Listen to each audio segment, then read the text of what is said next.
भारत माता की। भारत माता की। मुझे तुरंत उठना इसलिए पड़ा क्योंकि हेलीकॉप्टर बाद में चलेगा नहीं, आगे के कार्यक्रम मेरे अटक जाएंगे। वैसे हमारे आपकी स्थानीय भाषा में सुनने का मुझे भी बड़ा मजा आ रहा था, लेकिन मुश्किल था, समय का समस्या थी। भारत माता की। भारत माता की। भारत माता की। बाबा डूंगर देव की। बाबा डूंगर देव की। बदा भाई ने राम राम। केम छो बदा? मजाમાં? હા, અમને જાપમાં આવી એટલે એમ લાગે કે ઘેર આવ્યા છીએ।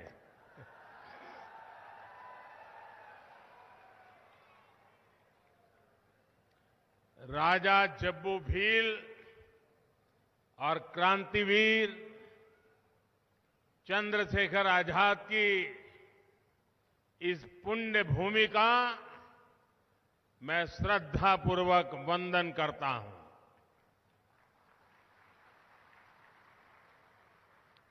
जाबुआ, अलीराजपुर, एमपी, गुजरात और राजस्थान की एक प्रकार से संगम स्थली है।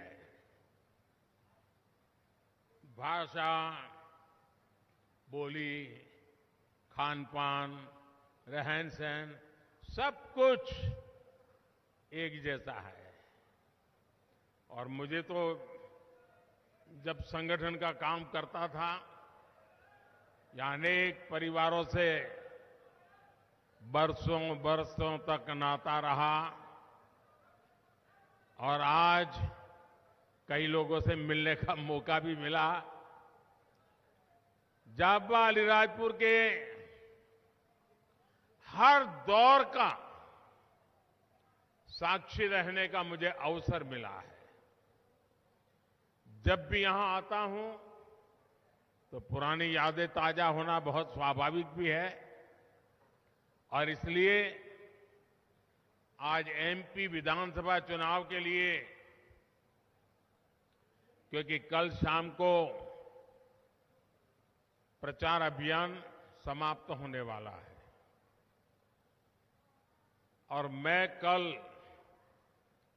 चुनाव अभियान छोड़ करके झारखंड भगवान बिरसा मुंडा की जन्मस्थली पे जाने वाला हूं।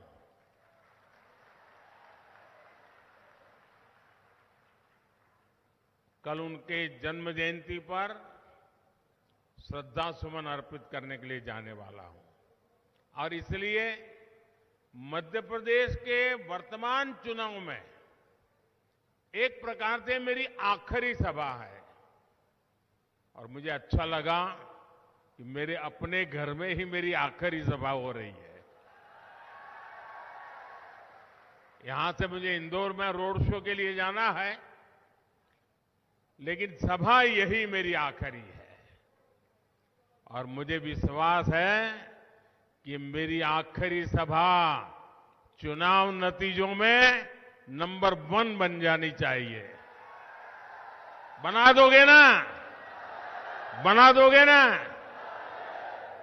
और मैं देख रहा हूं यहां जितने लोग हैं उससे शायद 2 गुना लोग बाहर खड़े हैं हेलीकॉप्टर के पास। जिस तरह का माहौल इस बार पूरे मध्य प्रदेश में देख रहा हूं,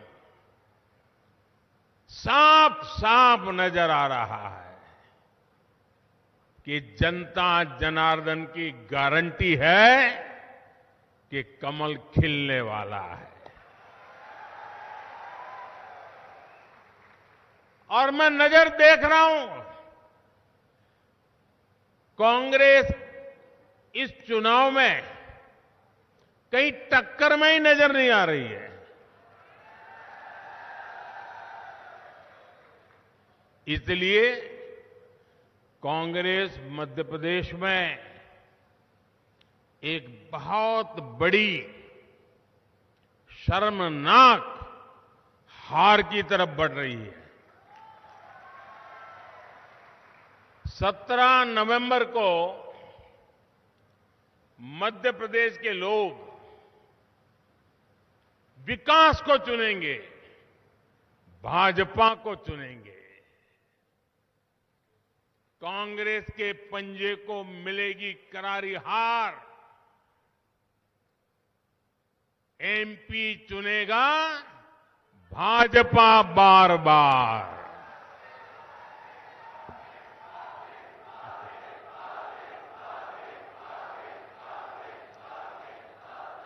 मेरे परिवारजनों, यहां इस क्षेत्र के लोगों का गुजरात में इतना आना जाना है, इतनी रिश्तेदारी है। वहां कुछ महीने पहले ही चुनाव हुए हैं। आपने देखा है कि अंबाजी से लेकर उमरगाम तक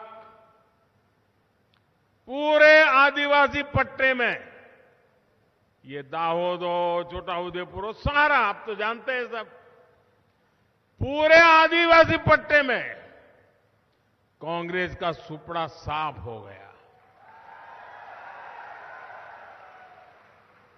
आदिवासी समाज ने कांग्रेस को पूरी तरह से नकार कर रखा हुआ है।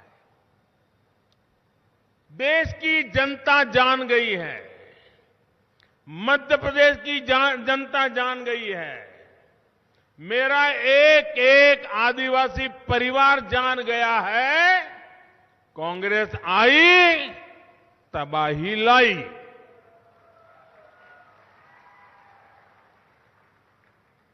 कांग्रेस ने हमेशा आदिवासी समाज को केवल वोट बैंक के रूप में ही देखा है, जबकि डबल इंजन सरकार ने हर प्रकार से आदिवासी समाज का जीवन बदलने के लिए निरंतर काम किया है।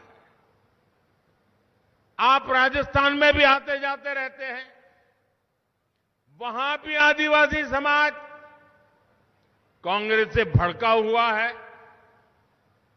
मैं मध्य प्रदेश और छत्तीसगढ़ के भी अनेक आदिवासी साथियों से बीते कुछ समय में मिल चुका हूं। हर तरफ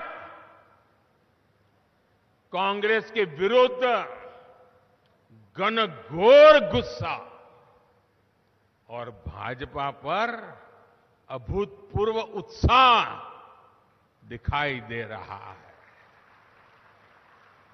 मेरे परिवारजनों, कांग्रेस पर आदिवासियों के गुस्से और भाजपा पर आदिवासियों के भरोसे के कुछ ठोस कारण हैं। जब तक कांग्रेस सत्ता में थी, तब तक आदिवासी क्षेत्रों से, पिछड़े क्षेत्रों से सिर्फ भूखमरी की खबरें आती थी, कुपोषित बच्चों की तस्वीरें आती थी। कांग्रेस के नेता गरीबों की झोपड़ी में जाकर फोटो खिंचवाते थे, 10-10 कैमरा वालों को लेकर के जाते थे, तस्वीर चमकाते थे, उनकी गरीबी दिखाते थे, उनकी बेहाली दिखाते थे, और एक बार फोटो चमक गई खुद की, फिर उन आदिवासी परिवारों को भूल जाते थे। ये ड्रामा नाना ने भी किया, दादी ने भी किया, पिता ने भी किया, सबने किया, यही काम किया। जिन बच्चों को कांग्रेस के राज में सही पोषण नसीब नहीं था, वो बच्चे कांग्रेस नेताओं की तस्वीरें सजाने के काम आते थे। ये बात करते हुए भी मेरे दिल में बहुत दर्द होता है, पीड़ा होती है। लेकिन सच्चाई बताना जरूरी है। इस तरह की मानसिकता रखने वाली कांग्रेस क्या कभी गरीब का, किसी आदिवासी का भला कर सकती थी? भला कर सकती थी? पूरी ताकत से बताओ ना, भला कर सकती थी क्या? क्या हम उन पे भरोसा कर सकते हैं? क्या हमारी गरीबी उनके फोटो के लिए है क्या? इसी सोच के साथ दशकों तक हमारे आदिवासी भाई बहन हाशिए पर रहे। गरीब आदिवासियों के साथ हो रहा यह अन्याय अगर जारी रहता तो भारत कभी आगे नहीं बढ़ सकता था। इसलिए 2014 में आपने मुझे देश की जिम्मेदारी दी तो मैंने संकल्प लिया, सबका साथ, सबका विकास। भाजपा ने वंचितों को वरीयता दी। जो समाज के आखिरी छोर पर छूटे हुए थे, हमने उन्हें सच्ची और सर्वोच्च प्राथमिकता दी। उन्हें कभी किसी से नहीं पूछा था, जिनकी किसी ने परवाह नहीं की थी। ये मोदी है, उन सब की परवाह करता है।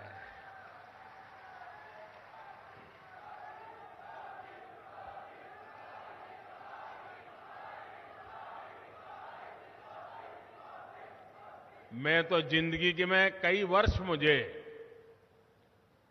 आदिवासी भाइयों के बीच काम करने का मौका मिला है। वर्षों तक मैं बस में दाहोद और इस सारे बेल्ट में आया करता था।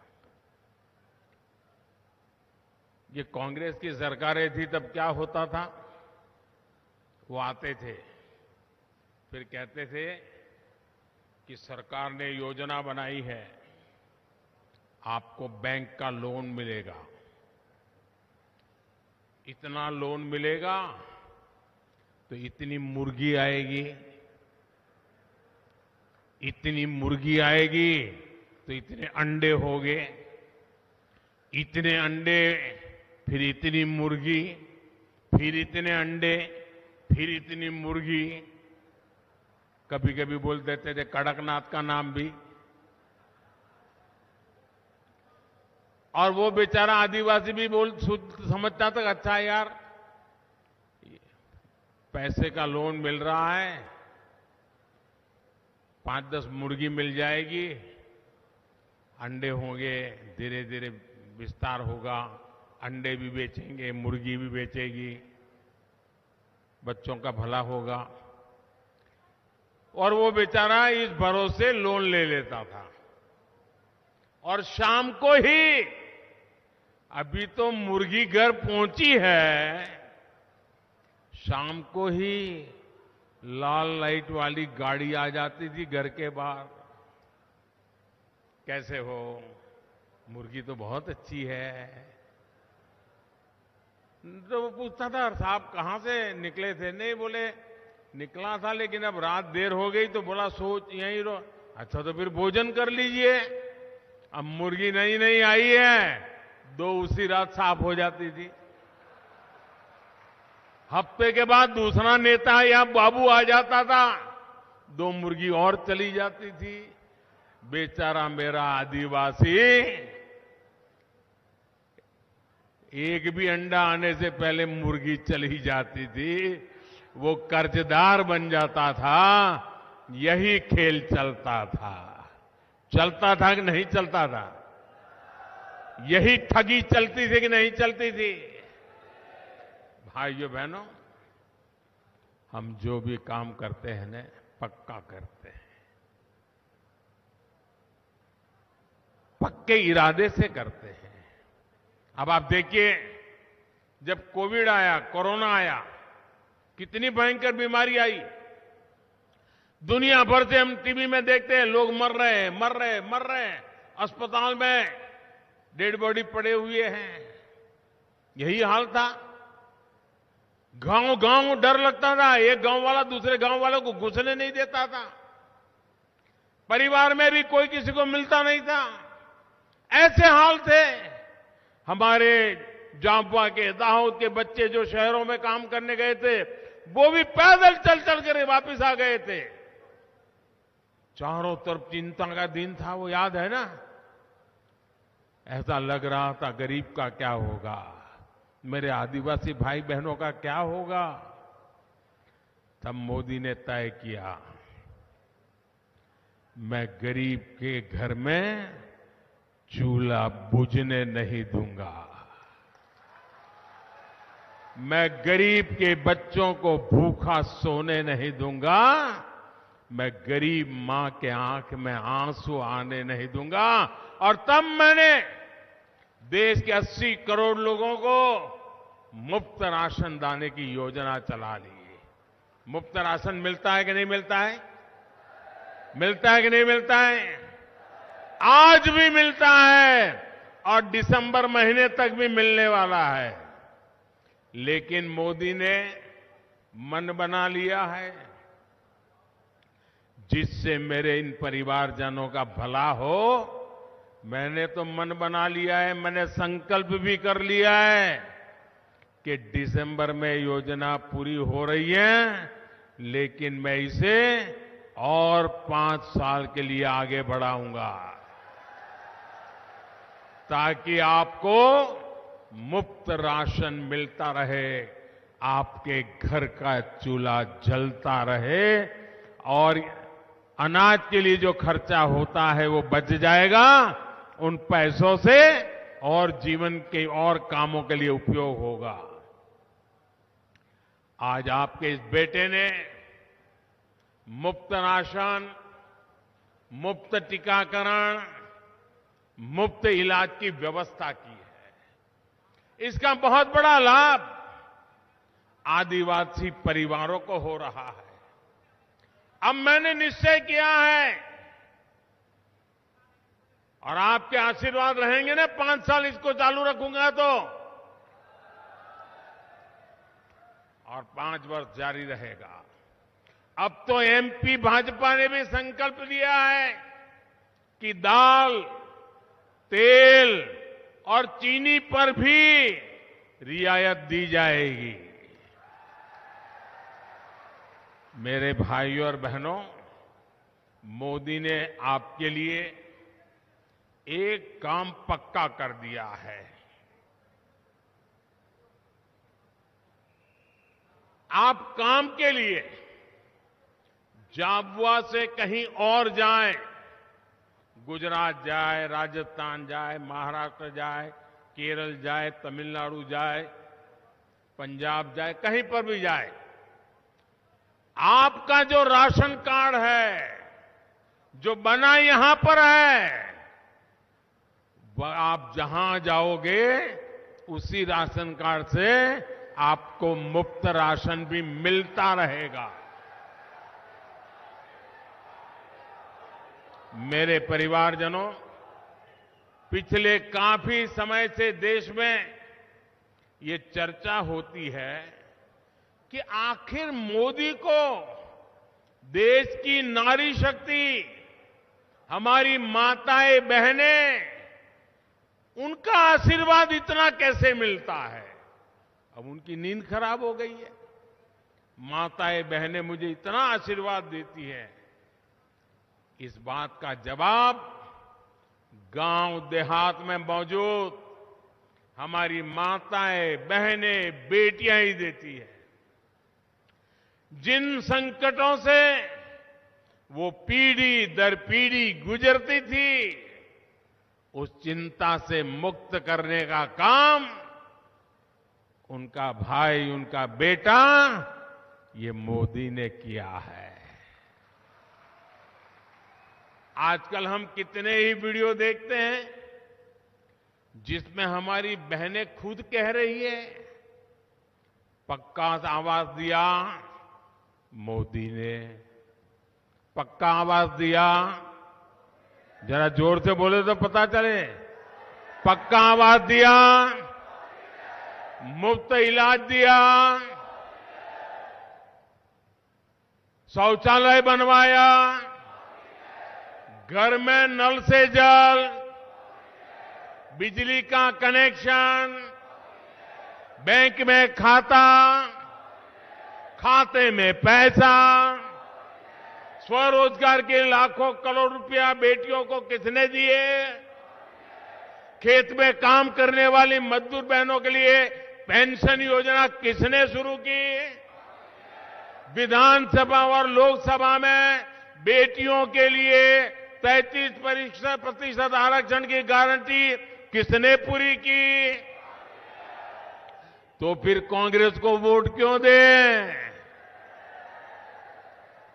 आज एमपी का हर परिवार, माताएं बहनें खुद कह रही है, मोदी की गारंटी यानी गारंटी पूरी होने की गारंटी। मेरे परिवारजनों, अभी 3 दिन पहले ही पूरे देश ने दीपावली मनाई है, घर घर दिए जलाए हैं। आपने देखा है, कुछ दिए ऐसे होते हैं जिसमें एक बाती होती है, आपने ત્યાં दिवेट के ना, वहीं कुछ दिए ऐसे होते हैं जिनमें 2-2 बातियां एक साथ जलाई जाती है। जब एक बाती वाला दिया जलता है तो उसी हिसाब से अंधेरा दूर कर पाता है। जब 2 बाती वाला दिया जलता है तो और ज्यादा रोशनी फैलाता है, अंधेरा और ज्यादा हटाता है। यही तो डबल इंजन की सरकार में होता है। एक तरफ केंद्र की भाजपा सरकार और दूसरी तरफ राज्य की भाजपा सरकार डबल इंजन की ताकत बना देती है।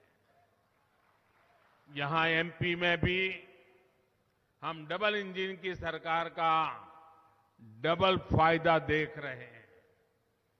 केंद्र की भाजपा सरकार गर्भवती माताओं बहनों को पीएम मातृ वंदना योजना के तहत हजारों रुपए दे रही है। यहां की भाजपा सरकार लाडली बहना और लाडली लक्ष्मी योजना से बहनों बेटियों को और आर्थिक मदद दे रही है। केंद्र की भाजपा सरकार आदिवासी क्षेत्रों में एकलव्य आवासीय विद्यालय खोल रही है। यहां की भाजपा सरकार भी आदिवासी क्षेत्रों में नए स्कूल बना रही है। एमपी भाजपा ने संकल्प लिया है कि केजी से लेकर पीजी तक बेटियों को मुफ्त शिक्षा दी जाएगी।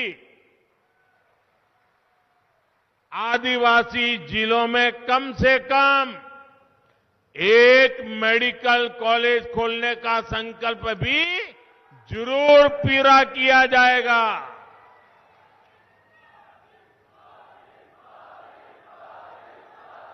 और हमारी गारंटी की ताकत दूर नहीं है। आप थोड़े पास दाहोद हो आइए, दाहोद में मेडिकल कॉलेज है कि नहीं है? आपके पड़ोस में बनाई नर्सिंग कॉलेज, मेडिकल कॉलेज, सब कुछ। क्यों? मोदी है तो मुमकिन है। यहां भी होके रहेगा। साथियों, केंद्र सरकार ने पहले मुफ्त गैस कनेक्शन दिया और अब गैस सिलेंडर 500 रुपये तक सस्ता किया है। एमपी भाजपा ने बहनों को इसमें भी और अधिक राहत देने का संकल्प लिया है। वन उपजों के अधिक दाम मिले, इसके लिए केंद्र सरकार 90 से अधिक वन उपजों को एमएसपी के दायरे में लाई। केंद्र सरकार ने ही वन धन योजना शुरू की। आज आदिवासी परिवारों के लाखों साथियों को इससे रोजगार मिल रहा है। अब एमपी भाजपा ने संकल्प लिया है कि 4,000 रुपये प्रति बोरा तेंदुपत्ता खरीदेंगे। ये भाजपा की केंद्र सरकार ही है जो छोटे किसानों के लिए पीएम किसान सम्मान निधि लेकर आई है। यहां की भाजपा सरकार ने इस मदद को दोगुना यानी 12,000 रुपये कर दिया है। केंद्र की भाजपा सरकार ने धान और गेहूं के एमएसपी को लागत को 1.5 गुना किया। अब एमपी भाजपा का संकल्प है कि गेहूं 2700 रुपये और धान 3100 रुपये प्रति क्विंटल खरीदा जाएगा। दिल्ली से मैं आपके लिए जो कुछ भी करता हूं उसे यहां की भाजपा सरकार कुछ न कुछ जोड़ती है, उसका विस्तार देती है और तेजी से आप तक पहुंचाती है। ये डबल इंजन सरकार का डबल फायदा होता है। लेकिन आपको सावधान रहना है। जहां जहां कांग्रेस की सरकार है वहां कांग्रेस की पूरी ऊर्जा, उनका एक ही काम बच जाता है, मोदी जो कर रहा है उसको रोको, मोदी की योजनाओं को आगे मत जाने दो, अपने राज्य का नुकसान हो जाए तो होने दो, लेकिन भारत सरकार कोई भी काम लेकर के आए हैं मत करो। अरे तुम्हारी राजनीति तुम्हारे घर रहने दो, ये लोगों का नुकसान क्यों करते हो, ये प्रकार के खेल क्यों खेलते हो। और इसलिए भाइयों, कांग्रेस सुधरने वाली नहीं है। उसको तो घर रखना, उसके वापिस रहो, वहीं रहो, वापिस आओ मत, यही करना पड़ेगा। करोगे ना? पक्का करोगे? मेरे परिवारजनों, जाब्वा को आदिवासी हस्तशिल्प और हथकरघा उद्योगों के लिए भी जाना जाता है। हम तो पद्मश्री देते हैं ना, तो भी यहां के लोगों को ढूंढते हैं। यहां की हमारी बहनें बांस के शानदार उत्पाद, गुड़िया, मनके, उसके गहने और ऐसी अनेक सजावटी चीजें बनाती है। अब मुझे बताइए, ये काम आपने मोदी के प्रधानमंत्री बनने के बाद शुरू किया था क्या? ये काम पहले भी होता था कि नहीं होता था? आपके पूर्वजों को भी आता था, लेकिन जब कांग्रेस सरकार थी तब भी इस काम में हजारों परिवार जुटे थे। यानी इतने लोग होने के बाद भी हजारों वर्षों से ऐसी शिल्पी, ऐसे हमारे विश्वकर्मा साथी सेवा दे रहे हैं। लेकिन ये मोदी है जो ऐसे हर परिवार का जीवन बदलने के लिए पहली बार पीएम विश्वकर्मा योजना लेकर आया है। इस योजना के तहत हर कारीगर, हर शिल्पी को आज की आधुनिक ट्रेनिंग भारत सरकार देगी। हमारे कारीगरों को ट्रेनिंग के दौरान पैसा भी मिलेगा। इस पर केंद्र सरकार 13,000 करोड़ रुपए खर्च करने जा रही है। मेरे परिवारजनों, मालवा की कहावत है, पग पग रोटी डग डग नीर, है ना? याद है कि गए, भूल गए? पग पग रोटी डग डग नीर, इस कहावत को जमीन पर उतारने का काम भी भाजपा ही कर रही है। कांग्रेस ने दशकों तक देश में सरकारें चलाई है, लेकिन कांग्रेस न तो सिंचाई की पर्याप्त सुविधा बना पाई और न ही पीने का पानी सुलभ कर पाई। यहां भाजपा सरकार ने ही मां नर्मदा का पानी अनेक क्षेत्रों में पहुंचाया है। नर्मदा, जाबवा, पेटलावत, थांदला, सरदारपुर, सूक्ष्म सिंचाई परियोजना पर तेज गति से काम चल रहा है। इस पर भाजपा सरकार 1,500 करोड़ रुपए से अधिक खर्च कर रही है।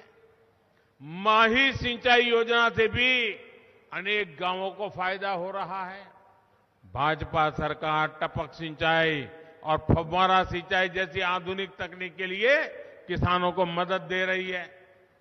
पर ड्रॉप मोर क्रॉप इस मंत्र पर चलते हुए छोटे छोटे किसानों की उपज बढ़े, ये हमारा संकल्प है।